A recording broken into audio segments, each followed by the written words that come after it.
Hey guys. Tonight, dim the lights a little.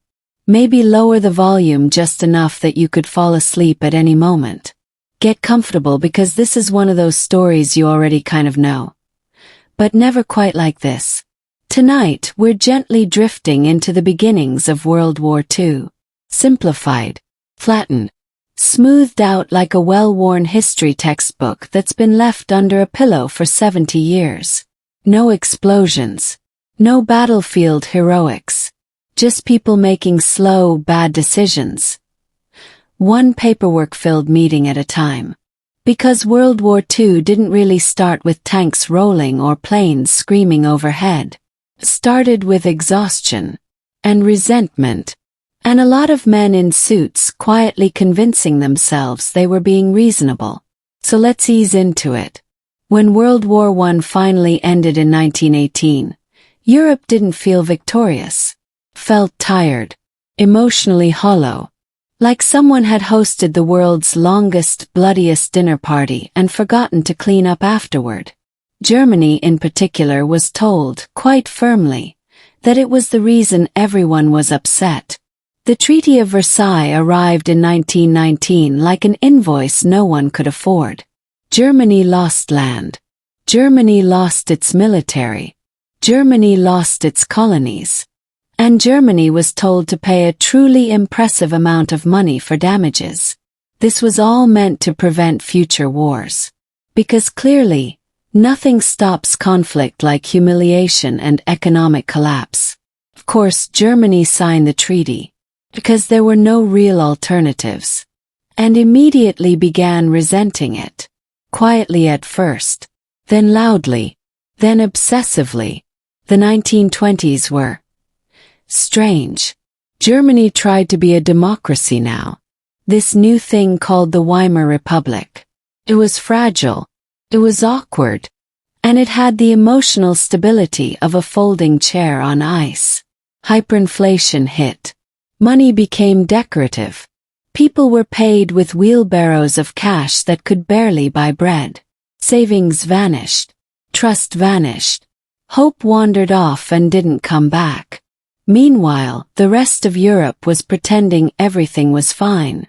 France built defenses. Britain wanted peace and naps. The United States decided Europe was exhausting and went home. And then, in the early 1930s, the global economy collapsed. The Great Depression arrived like a slow-moving fog that refused to leave. This was the moment extremist ideas tend to stretch their legs. In Germany, a man named Adolf Hitler was waiting. He had a mustache that history would later regret. He had a talent for speaking. And he had discovered that blaming everyone else was extremely effective. Hitler didn't rise overnight. He failed first. Spectacularly. A failed coup in 1923 landed him in prison, where he wrote Mein Kampf, a book that reads like a rant posted online at 3 a.m. but longer. After prison, he learned something important. Democracy could be used against itself. So instead of overthrowing the system, he ran inside it. The Nazi Party promised order, strength, national pride, and someone to blame for everything. By 1933, Hitler was appointed chancellor. This was supposed to be manageable, temporary thing. He would calm down surely. He did not calm down. Within months, democracy was quietly folded up and placed in a drawer. Political opponents disappeared. Civil liberties vanished. And Germany began rearming, very politely pretending not to.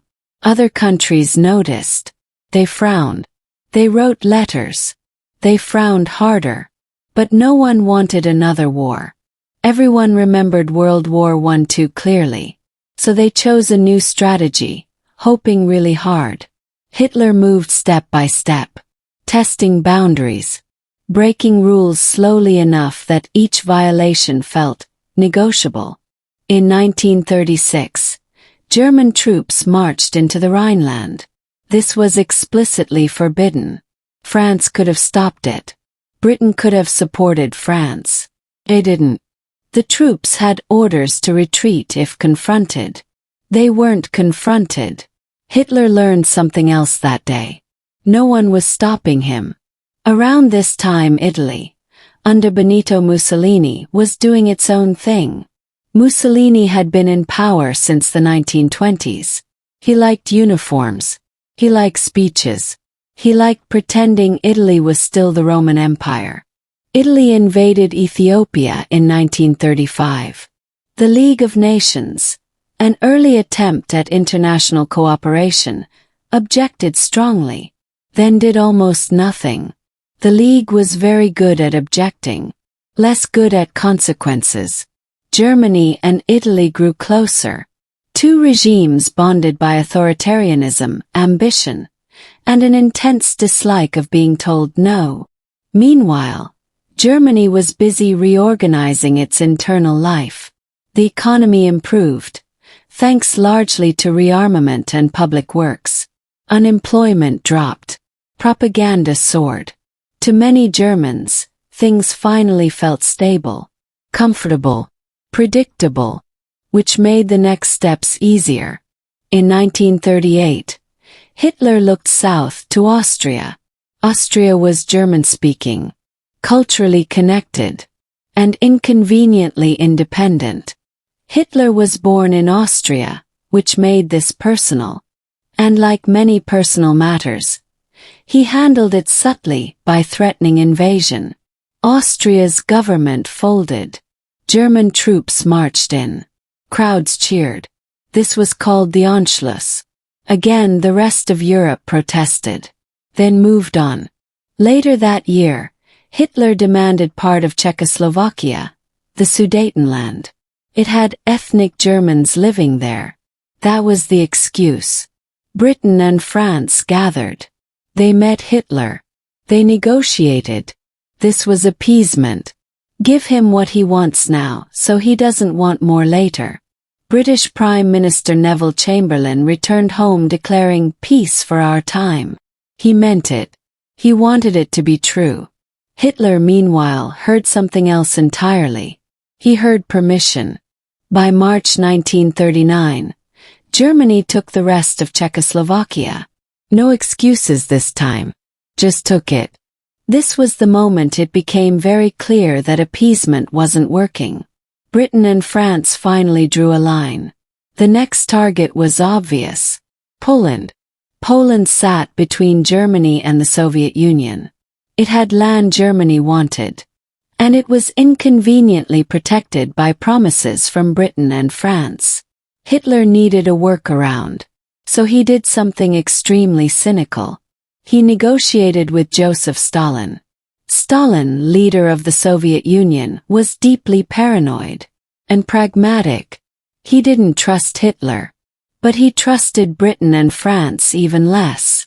In August 1939, Germany and the Soviet Union signed the Molotov-Ribbentrop Pact, a non-aggression agreement, with a secret clause dividing Eastern Europe between them. This shocked everyone. Nazis and communists were supposed to hate each other. But geopolitics makes strange temporary friends. With his eastern flank secured, Hitler moved. On September 1, 1939, Germany invaded Poland. West. Overwhelming. Efficient. 2 days later, Britain and France declared war. And just like that,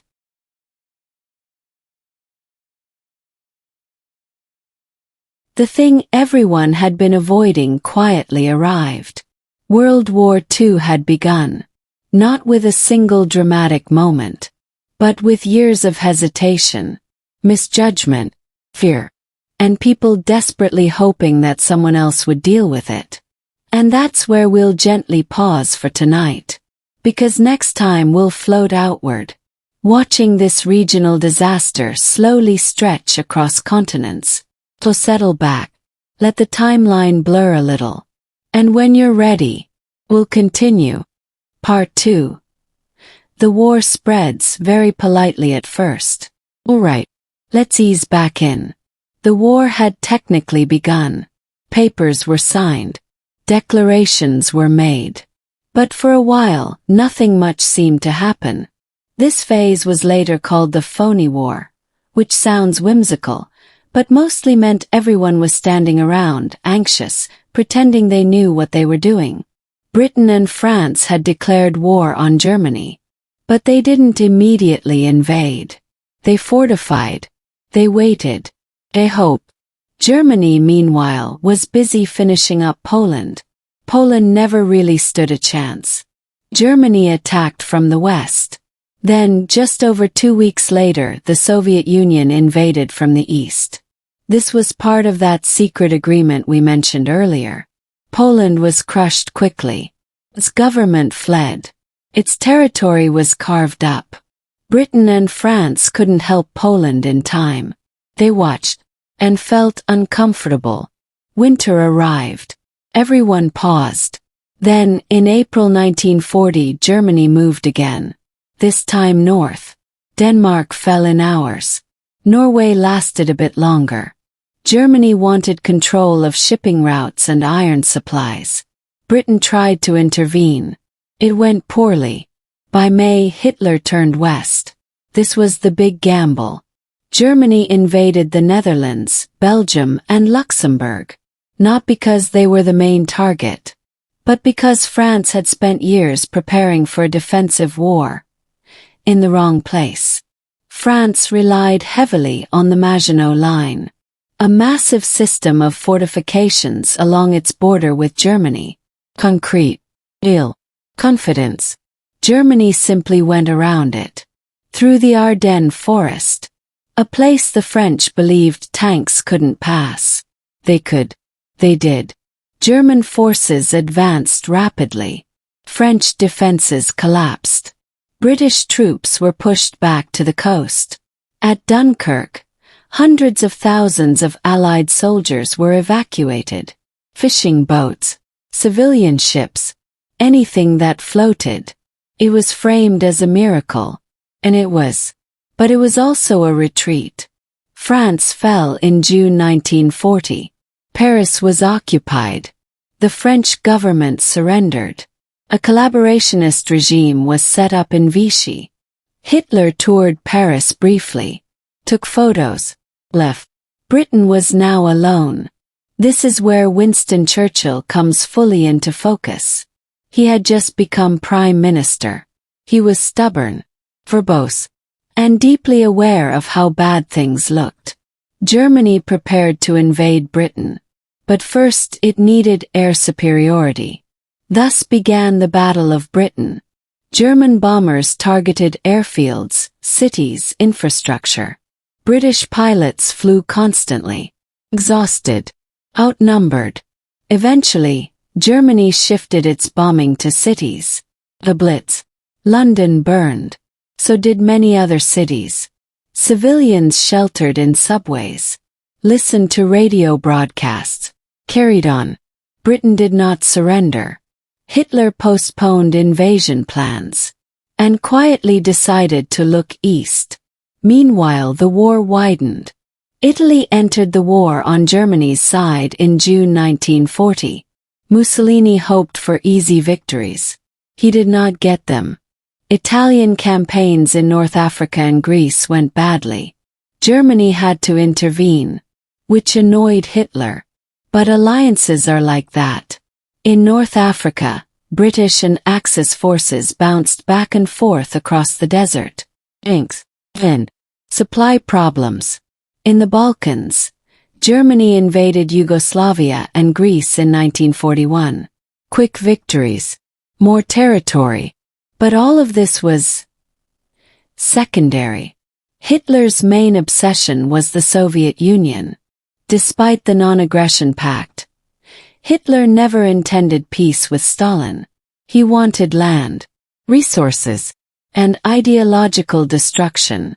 So, in June 1941, Germany launched Operation Barbarossa.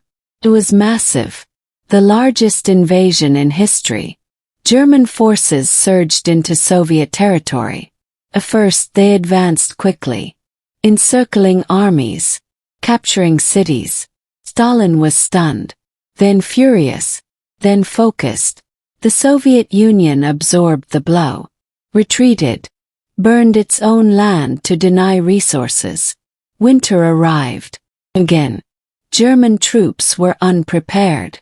Supplies stretched thin. The advance slowed. The war in the East became brutal, relentless, unforgiving, and it would consume enormous amounts of men and material. Meanwhile, something else was happening across the world. Japan had been expanding in Asia for years, invading Manchuria, then China, seeking resources, empire. The United States watched, concerned, sanctioned Japan, restricted oil exports. Japan saw this as an existential threat. Negotiations dragged on. Trust eroded. Then, in December 1941, Japan attacked Pearl Harbor. The attack was sudden, devastating, and very effective in doing the one thing Japan did not want. It brought the United States into the war. America declared war on Japan. Germany, in solidarity or overconfidence, declared war on the United States. Now it was truly global. Factories shifted to war production. Millions were mobilized. Oceans filled with ships. The war that had begun with treaties and hesitations had escalated into something enormous. But that escalation didn't happen all at once. It happened because, at every stage, leaders chose short-term comfort over long-term clarity. They hoped. They delayed. They rationalized. And by the time action was unavoidable, it was everywhere. We'll pause here again. Next time, we'll drift through how this overwhelming conflict slowly, grindingly turned against the Axis powers. Through attrition, overconfidence, and the quiet mathematics of resources. For now, rest. Let the timeline blur. The war will still be there when we wake up. Part 3. When momentum quietly slipped away. Let's drift back in. No rush. The war is already moving faster than anyone intended anyway. By late 1941, the Axis powers looked impressive. Germany controlled most of Europe. Japan dominated large parts of East Asia and the Pacific. Italy was there too. Present. Participating. But this was the high point. Just didn't feel like it yet. Because wars don't usually announce when they've peaked. They just keep going slightly worse each month. Germany's invasion of the Soviet Union had stalled. Winter froze machinery. Soldiers froze faster. The Red Army, which had looked disorganized and panicked at first, began adapting. Factories were moved east. Production increased. Losses were absorbed with grim efficiency. Stalin stopped being surprised and started being ruthless, which was his preferred setting. Meanwhile, Germany was now fighting on multiple fronts. This was not ideal. Historically speaking, this is where things start to unravel. In North Africa, German General Erwin Rommel, nicknamed the Desert Fox, had some early success. He was clever, bold, and constantly short on supplies. The British, and later the Americans, kept coming back. Battles seesawed across the desert. El Alamein became a turning point in late 1942. The Axis advance stopped, then reversed. Slowly, patiently, inevitably. Around the same time, the United States was fully awake. American industry shifted into something close to overdrive. Planes, tanks, so many ships. The U.S. didn't just join the war. It industrialized it.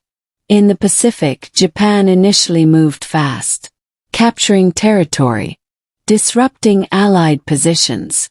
But Japan had overextended. Resources were limited. Supply lines were fragile. In June 1942, at the Battle of Midway, the United States destroyed much of Japan's carrier fleet. It was sudden, decisive, and quietly catastrophic for Japan's long-term plans. From that point on, the Pacific War became a slow push back. Island by island. Painfully methodical. Back in Europe, the Allies began coordinating more seriously. Britain, United States, the Soviet Union. They did not trust each other. But they shared a common enemy. And that was enough. In 1943, the Allies invaded Italy. This was meant to knock Italy out of the war and pressure Germany. The work of Mussolini was removed from power. Italy surrendered. Germany occupied Italy instead. The fighting continued, just in a more confusing arrangement. Germany, meanwhile, faced disaster in the east. The Battle of Stalingrad became symbolic. A city reduced to rubble. Fighting block by block. Winter again. The German Sixth Army was encircled. Supplies ran out. Hope followed. In early 1943, the army surrendered. This was more than a military loss. It was psychological. For the first time, the idea of German defeat felt possible. From there, the pattern became clearer. The Soviet Union pushed west. Slowly. At enormous cost. The Allies bombed German cities relentlessly. Factories. Infrastructure. Morale. In June 1944, the Western Allies landed in Normandy.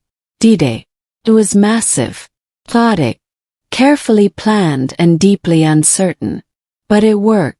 From that beachhead, Allied forces moved inland. France was liberated. Paris celebrated. Germany was now being squeezed from both sides. Resources dwindled. Experienced soldiers were gone.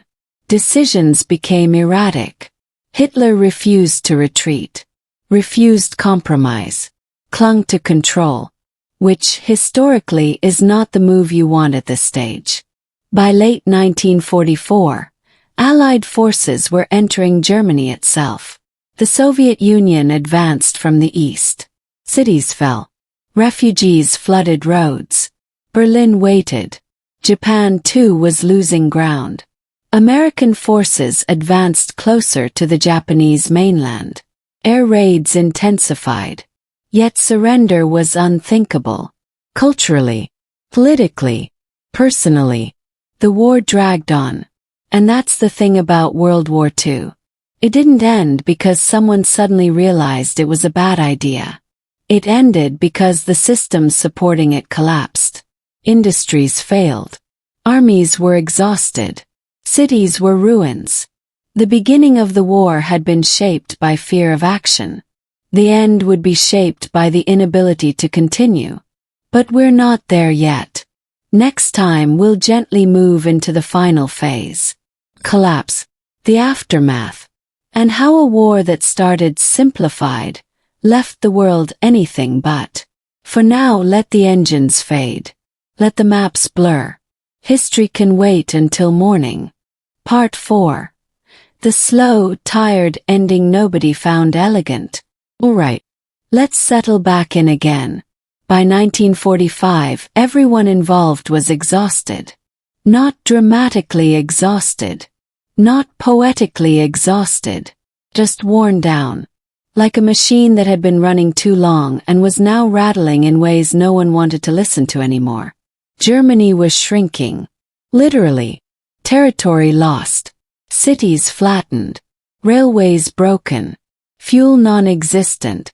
The Allied bombing campaigns had turned much of urban Germany into rubble. Factories struggled. Civilians struggled more. And Hitler was still in charge. Still issuing orders. Still imagining armies that no longer existed. In the east, the Soviet Red Army moved relentlessly toward Berlin. Villages fell. Cities followed. Stalin wanted Berlin. Not just for strategic reasons, but symbolic ones. In the west, American, British, and Canadian forces crossed the Rhine. They advanced steadily, cautiously, systematically. Germany tried one last counteroffensive in December 1944. The Battle of the Bulge. It surprised the Allies, slowed them down, but it failed. Germany didn't have the resources to. Part 4. The slow, tired ending nobody found elegant. Continued. Germany didn't have the resources to keep improvising miracles. Fuel was gone. Our power was gone. Most experienced officers were gone. What remained was momentum in reverse. By early 1945, Allied troops encountered the concentration camps, places that had existed quietly alongside the war, hidden in plain sight, industrial, administrative, unimaginable. The discovery didn't come with dramatic music, came with silence, and a sudden understanding that this war had always been more than borders and treaties. Back in Berlin, things were collapsing inward. Hitler had retreated into his bunker, underground, literally and emotionally. Meetings continued, maps were shuffled, orders were given to units that did not exist anymore. Around him the regime unraveled. Some fled, some negotiated quietly, some simply waited. In April 1945, Soviet forces entered Berlin. Street fighting followed, block by block, ruins fighting ruins. On April 30th, Hitler killed himself. It was abrupt, unceremonious, and strangely fitting. A few days later, Germany surrendered. In Europe the war was over. There were celebrations, parades, relief. But the world wasn't finished yet. In the Pacific the war dragged on. Japan had lost its navy. Its air force was depleted. Cities were burning. American bombers firebombed Tokyo and other cities. Entire neighborhoods vanished overnight. Still Japan did not surrender. The invasion of the Japanese mainland was being planned. Casualty estimates were enormous. Then came a new decision. In August 1945, the United States dropped atomic bombs on Hiroshima and Nagasaki. The devastation was immediate, overwhelming, impossible to contextualize. Japan surrendered shortly after. World War II ended not with balance or justice, but with exhaustion and shock. And when it was finally over, the world looked around and realized it had been permanently rearranged. Europe was shattered. Empires were broken.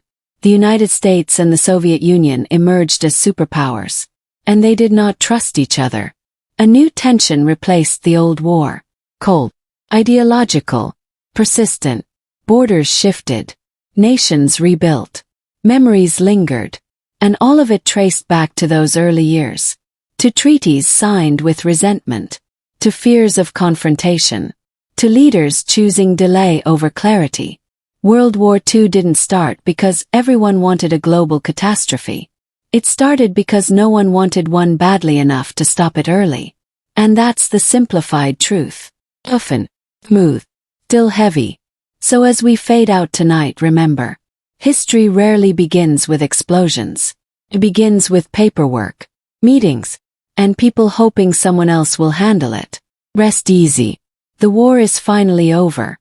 Part 5. After the silence when everyone looked around. Alright. Let's not rush away just yet. Wars don't really end when the fighting stops. They just change clothes. When the guns finally went quiet in 1945, Europe didn't suddenly feel peaceful. Felt hollow. Like a house after a very loud party where no one quite remembers what happened. But everything is broken. Cities were piles of brick and dust. Railways were twisted. Factories were empty shells. And millions of people were displaced. Former soldiers, prisoners, refugees, survivors who didn't have homes to return to, or sometimes families to return to them. Germany, in particular, became a project. The country was divided into occupation zones. American, British, French, Soviet. Berlin itself was sliced up the same way, despite sitting deep inside Soviet-controlled territory. This would become awkward, very awkward. Later, First, the Allies agreed on a few things. Nazism was dismantled. The military was dissolved. War crimes were addressed. The Nuremberg trials followed. Former leaders stood in courtrooms instead of on balconies. They were confronted with documents, film, testimony. It was methodical, legalistic, deeply unsettling. Some were executed, some imprisoned. Some claimed they were just following orders. History listened and remembered. Meanwhile, the Soviet Union was rebuilding in its own way, which mostly involved control and suspicion, and a very firm grip on Eastern Europe. Poland, Hungary, Czechoslovakia, Romania. Governments shifted. Borders shifted. Not always gently. The Iron Curtain descended. Not all at once, but steadily. Winston Churchill would later name it, because naming things makes them feel manageable. In the West, the United States funded reconstruction through the Marshall Plan. Money flowed. Infrastructure returned. Economies stabilized. Western Europe rebuilt faster. Not because it was better, but because it was better funded. Germany itself eventually split into two countries. West Germany, East Germany. Two systems, two futures. One long, uncomfortable standoff. And all of this mattered because it shaped what came next. World War II didn't just rearrange borders. It rearranged power. Britain and France were still important. But they were tired. Empires dissolved quietly over the following decades. The United States and the Soviet Union took center stage. One capitalist, one communist, both convinced they were right. Cold War began, not with declarations, but with suspicion, and weapons that were never meant to be used. And that's the thing. World War II ended with atomic fire, which meant any future war had to be imagined differently. Fear replaced action. Deterrence replaced invasion. Everyone remembered how this one started. Slowly, carelessly, with people hoping problems would solve themselves. So new institutions were created. The United Nations, NATO, agreements, alliances. Some worked, some barely did. But they existed because the alternative was unthinkable. And if we zoom out just a little more, we see how strangely human all of it was. The war didn't begin with monsters. It began with men. Tired men. Proud men. Insecure men. It escalated because systems failed. Because compromise felt safer than confrontation. Because the memory of the last war was still too raw. And in trying to avoid conflict, they walked directly into something much worse. Which is why World War II is still told. Still simplified. Still revisited. Not because it's exciting, but because it's instructive. And also because late at night, with the lights low, it reminds us that history doesn't scream when it starts. Sighs. Hesitates. It signs paperwork. So we'll keep drifting through it. Next time, we can float through the strange personal aftermaths. What happened to the leaders who survived? The ones who faded? The ones who reinvented themselves? But for now, rest. The maps can wait. History will still be here when you wake up. Part 6. The survivors, the vanishers, and the awkward afterlife of power. Alright. Let's stay a little longer. Because after a war like this, the fighting stops. But the people don't just disappear. They linger. They adapt. They explain themselves. Some very carefully. Let's start with Germany. Or what was left of it. Denazification was the plan. A neat word for an incredibly messy process. Remove Nazi influence. Re-educate. Rebuild. In practice, it meant questionnaires, forms, interviews. Lots of people suddenly became apolitical. They hadn't really noticed what was going on. They were just doing their jobs. Counting. Engineering. Railway scheduling. Course they were. Some former Nazis were removed from public life. Some were imprisoned. Some quietly returned to work once their expertise became useful again. Because rebuilding a country requires people who know how to run things. Even if those people had previously been very enthusiastic about terrible ideas. West Germany focused on stability, economic recovery, becoming respectable again. East Germany focused on loyalty, surveillance, ideological purity. Two versions of German identity grew apart, each insisting the other was the real problem. Meanwhile, many of the war's most prominent figures were simply gone. Hitler, obviously. Mussolini had been captured and killed. His body displayed publicly, which was not subtle. Others escaped. Some Nazi officials fled to South America, Argentina, Chile. Places where paperwork was flexible and questions were minimal. They lived quiet lives, changed names, raised families, read newspapers that never mentioned them. Justice arrived late for some, never for others. And then there were the Allies. Churchill lost the British election in 1945, right after winning the war. Which is one of history's gentler reminders that gratitude has a short shelf life. He would return later, older, grumpier, still convinced he was right. Stalin emerged victorious and deeply suspicious. Eastern Europe became a buffer zone. Governments aligned carefully. Dissent was discouraged. The Soviet Union paid an enormous human cost in the war. And used that sacrifice as justification for control. Security. Forever. In the United States, the war cemented global leadership. Economically. Militarily.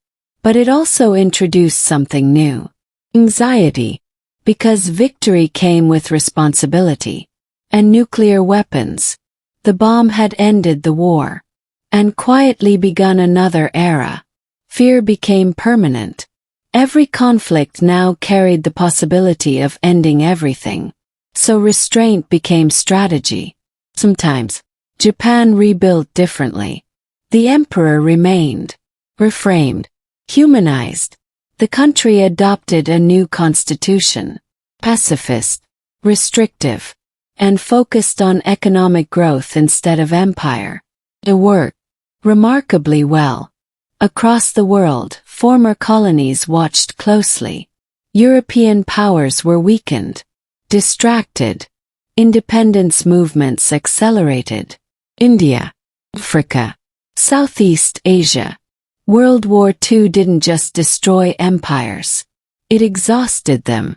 And in that exhaustion, new nations emerged. Some peacefully, some not. And all of this, every post-war decision was shaped by how the war began. By appeasement, by delay, by underestimation. No one wanted to repeat that mistake.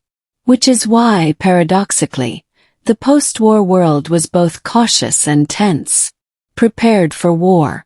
Desperate to avoid it. So if we drift all the way back to the beginning, to treaties and meetings and leaders hoping for calm, we see the irony. World War II started because people feared another war too much to stop one early. And it ended by creating a world that feared war too much to ever fight it the same way again. Strange balance. Fragile. Still with us. And that's where we'll gently leave things tonight. No explosions. No grand finale. Just a long exhale. From a world that learned very slowly. That avoiding history doesn't stop it from happening. Rest now. You've earned it. Part 7. The lessons everyone swore they'd remember and then half did. Alright. Let's keep drifting. Because after all the rebuilding and trials, and new borders drawn with very confident rulers and slightly less confident pencils, the world did something very human. Told itself a story. The story went something like this. World War II happened because evil appeared, good resisted, and eventually everything worked out. This version was comforting. It was also incomplete. The less comforting version was that World War II happened because normal systems failed quietly, because warning signs were inconvenient, because early action felt rude. That version didn't fit neatly into speeches. So governments built institutions instead. The United Nations was created to prevent future wars. It was meant to be a place where countries could argue loudly instead of fighting quietly. Sometimes it worked, sometimes it didn't. But the talking never stopped. NATO followed. A military alliance designed around a single idea. If everyone promises to respond together, maybe no one will start anything alone. It was deterrence as a lifestyle choice.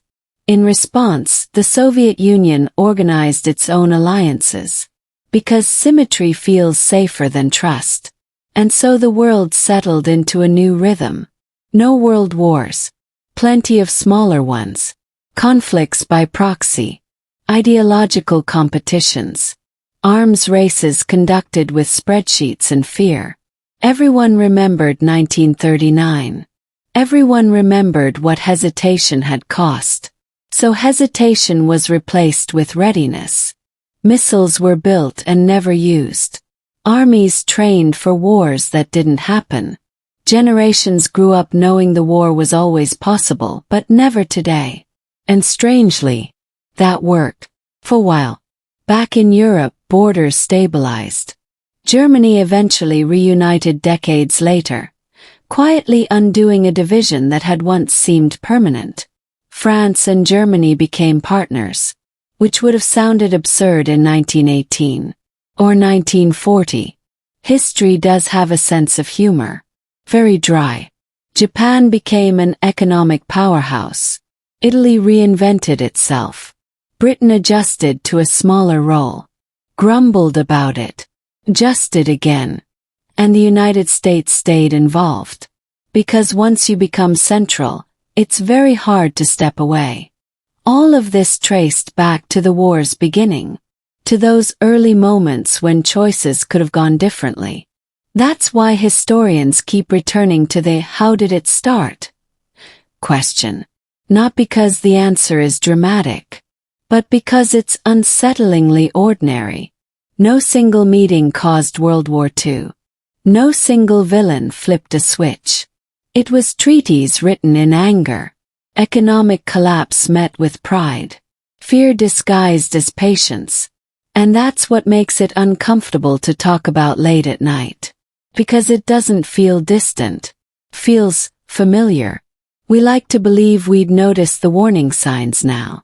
That we'd act faster. Speak louder. Maybe we would. Or maybe we'd do what people usually do.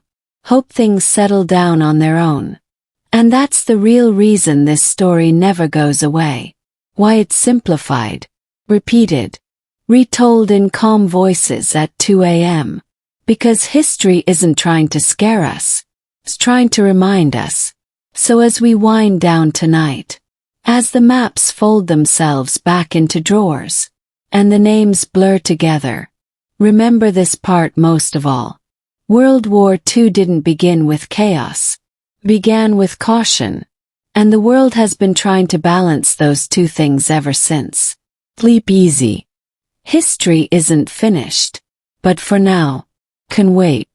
Part 8. The quiet echo that never really faded.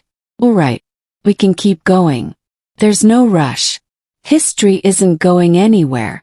Even long after World War II officially ended, it kept echoing. Not loudly. Not dramatically.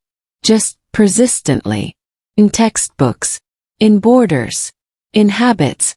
Countries rebuilt. But memories stayed uneven. Some were carefully preserved. Some were politely ignored. Germany spent decades reckoning with what it had been. Memorials appeared. Apologies were issued. Education became deliberate. Not to forget. and not to repeat. Other countries remembered differently. Some focused on victory, some on suffering, some on sacrifice.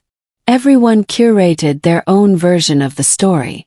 That's how collective memory works. Meanwhile, the technology born from the war kept shaping daily life. Radar, jet engines, computers, rockets, tools once designed to locate bombers or calculate trajectories quietly became normal. Air travel, satellites, eventually, the internet. War accelerates things, even when no one enjoys the speed.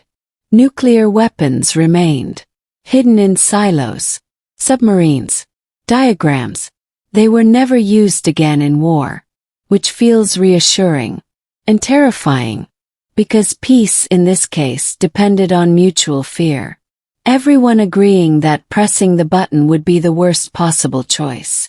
So far that agreement has held. Barely. And every diplomatic crisis since 1945 has carried that shadow. Korea, Cuba, Vietnam, Afghanistan. Different places, different reasons, same awareness. Don't let it turn into that again. World War II became the reference point, the unspoken ceiling, the thing everyone measured against. Is this bad? Yes. But is it that bad? And if the answer was no, the world exhaled. This is why the war is still simplified, compressed into causes and consequences, because complexity is tiring. And the truth is, it was never just one cause. It was systems under stress, people choosing comfort over confrontation, institutions failing slowly, which means it doesn't belong to the past as neatly as we'd like. That's uncomfortable, so we smooth it out. It started in 1939. It ended in 1945. Lesson learned. But really it started earlier, and it never fully ended. Just changed form, changed vocabulary. Instead of invasions, we talk about influence. Instead of empires, we say alliances. Instead of war, we say stability. Same human instincts, different packaging. And that brings us back to why this story works as a late-night monologue. Because when you strip away the dates and names, it becomes oddly gentle. A reminder that history isn't a monster hiding under the bed. It's a mirror, and it doesn't shout. It murmurs. So as we let this finally wind down, as the last echoes fade into background noise, remember how it all began. Not with fire, not with fury, but with hesitation, and people hoping tomorrow would sort itself out. All right, that's enough for tonight. Close your eyes. Let the timelines blur. The world survived this one. And tomorrow, history will still be there. Part 10. The Gentle Weight of History. Alright. One last stretch before we let this fully rest. No battles, no strategies, no dramatic speeches. Just the quiet gravity of everything that happened, and everything that followed. World War II ended in 1945, yes. But its echoes lasted far longer. Much longer than anyone expected. Much longer than most textbooks make you feel. Every decision along the way, whether to act or wait, to appease or confront, built on the last. Chain reaction. A slow domino shuffle. Not spectacular, just inexorable. The world after 1945 felt enormous, empty in some ways, rebuilt in others, full of promise but quietly anxious. Germany, Japan, Britain, France, the Soviet Union, the United States. They all stepped forward cautiously, because every victory, every defeat, left lessons burned into memory. And everywhere survivors adjusted. Soldiers returned to towns that weren't really towns anymore. Families reconnected or didn't. Economies had to start again, brick by brick. Governments had to rebuild trust while knowing they had been wrong before. Even the leaders who survived did not simply vanish. They adjusted. Some faded quietly. Some reinvented themselves. Churchill became an elder statesman, speaking with gravitas. Stalin remained Stalin. Truman stepped into enormous shoes. And the world collectively exhaled, carefully. The atomic age reminded everyone that lessons had teeth. Every new technology carried the quiet reminder. Mistakes now could be absolute. And yet, humans being humans, we muddled forward anyway. Politicians argued. Nations negotiated. People hoped. And life continued. World War II is often told as a story of monsters and heroes, of grand battles and daring strategies. But the truth, the quiet truth, is simpler. It was about hesitation, overconfidence, fear, and exhaustion. It was about ordinary people doing ordinary things, step by step, until extraordinary consequences followed. And perhaps that's the most important lesson of all. Not that wars happen. Not that empires rise and fall. But that history moves slowly, patiently, gently, until it can no longer be ignored. So as we finally close this chapter, remember, the world didn't explode into conflict because people were reckless. It tiptoed into it, softly, politely, while everyone hoped someone else would handle it. And the consequences, as we've seen, were anything but polite. Rest now. The maps can fold. The dates can blur. And the quiet lessons of history will linger in the background. Soft, persistent, and patiently waiting for the next observer. Sleep well. History will still be here when you wake up. Part 9. Drifting back to the beginning one last time. Alright, just a little more drifting. No new battles. No new names to remember. Just a slow loop back to where we started.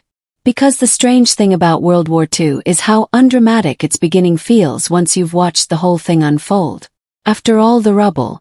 After the numbers that stop feeling like numbers.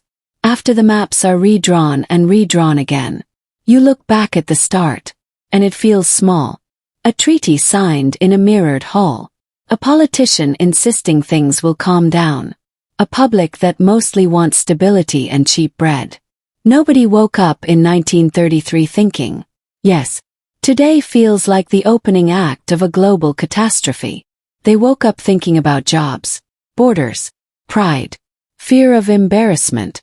Germany didn't feel like a monster at first. Felt wronged. Restless. Britain didn't feel cowardly. Felt traumatized. Determined never to repeat the last mistake. France didn't feel careless. Felt cautious. Defensive. Tired. Even the United States didn't feel heroic. Felt distant. Busy.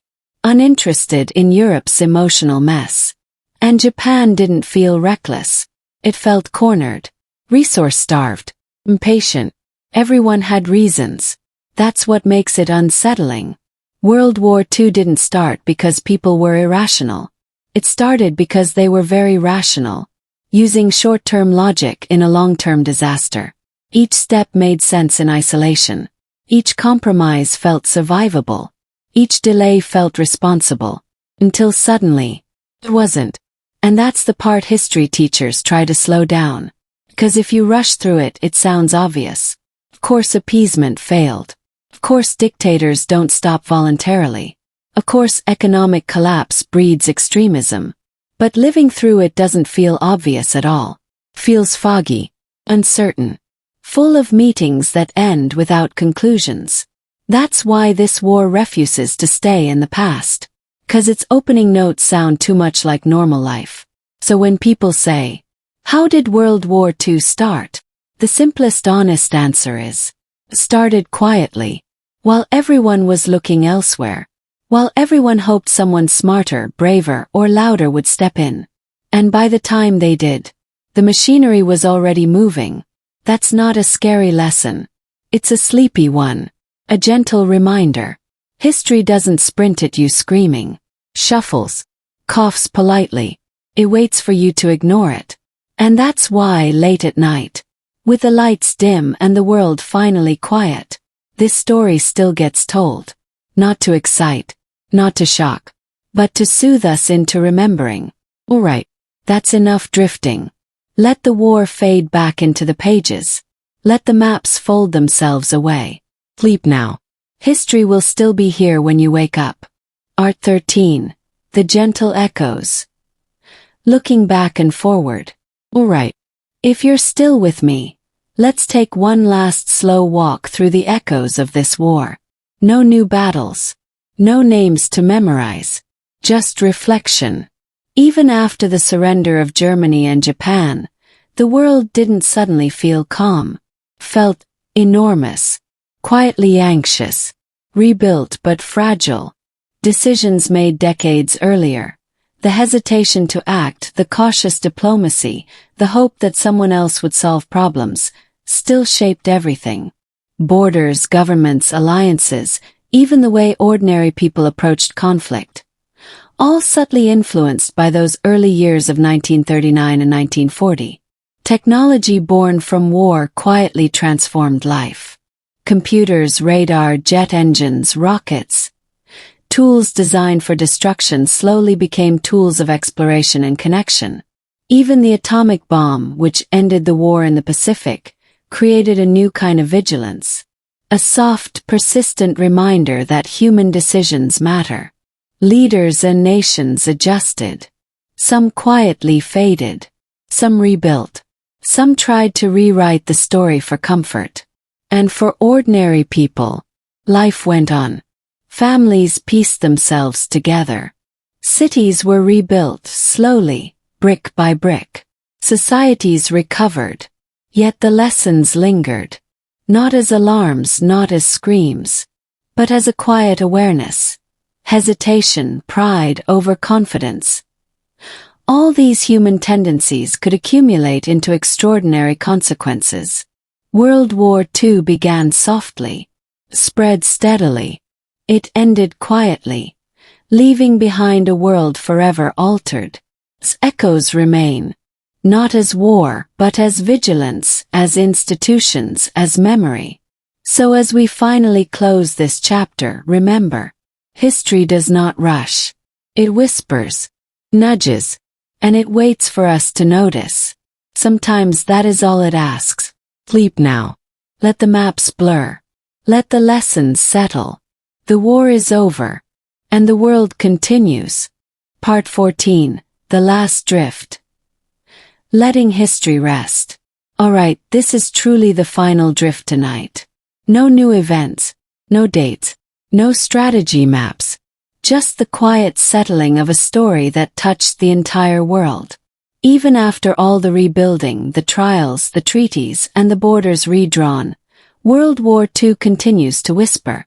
Not in explosions, not in headlines, but in the way nations act, the way alliances form, the way ordinary people weigh choices.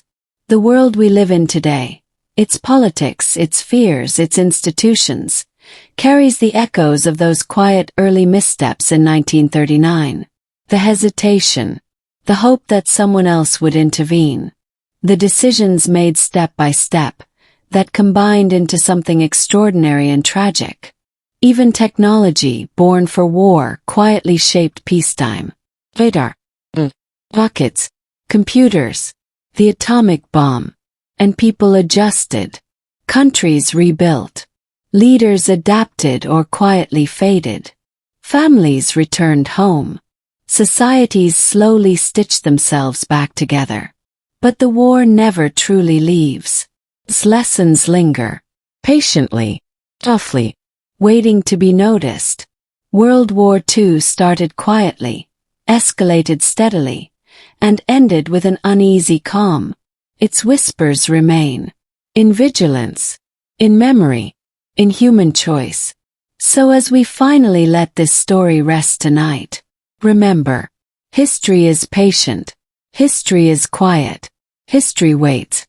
And sometimes, that is enough. Sleep now. Let the world rest. Let the lessons settle. The war is over. Part 15. The Very Last Whisper. the soft persistence of memory. Alright, one final gentle drift. No action, no date. Just the soft, quiet presence of history as it lingers, even when the world has moved on. World War II ended decades ago, yet its influence is everywhere. Borders, alliances, institutions, and even daily habits carry its quiet weight. Leaders rebuilt. Countries rebuilt. Ordinary people rebuilt their lives. Cities rose from rubble. Families pieced themselves together. Societies stitched themselves slowly into a new normal. And the lessons linger. Not loudly. Not as warnings shouted in panic. But quietly, softly, in memory, in policy, in vigilance. The war began with hesitation. It escalated through ordinary decisions, careful compromises, and people hoping someone else would act. It ended through exhaustion, overextension, and quiet surrender. And that is the rhythm of history. It whispers, nudges, wait. World War II didn't explode into existence. Tiptoed in, step by step, decision by decision. And in its quiet beginnings lies the most important lesson. Even ordinary choices matter. Even small hesitations ripple outward. Even the quietest moments can change the world. So now let the story settle. Let the maps blur. The years fade.